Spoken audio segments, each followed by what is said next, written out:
Неожиданный поворот в деле об ограблении магазина по продаже кальянов на улице Декабристов. Напомним, инцидент произошел 28 июля. Продавец сообщил, что неизвестный зашел в заведение и, избив его, похитил все деньги. Но, как выяснили полицейские, никакого грабежа не было. Мужчина инсценировал нападение на самого себя, а деньги похитил.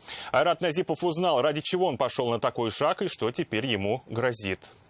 Извините, не даем комментариев. Еще 28 июля продавец магазина с подсказки своих знакомых решил ничего не комментировать на камеру. Возможно, боялся сболтнуть лишнего. А вот полицейским он рассказал, что стал жертвой нападения неизвестного грабителя. Якобы зашел мужчина и, избив его, похитил все деньги, а именно 57 400 рублей. Даже показал характерные травмы на своем лице.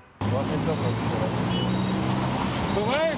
Полицейские стали разыскивать несуществующего нападавшего, но очень скоро выяснили, здесь что-то не так. Присмотревшись к показаниям продавца, они поняли, откуда, что называется, растут ноги. Оказалось, что 24-летний парень инсценировал нападение на самого себя. По данным стражи порядка, он самостоятельно нанес себе удар по лицу и забрал всю наличность. Затем перечислил деньги на свою банковскую карту и потратил их на букмекерских ставках. По данному факту следственными органами было вынесено постановление об отказе в возбуждении уголовного дела по статье 161 Уголовного кодекса Российской Федерации «Грабеж».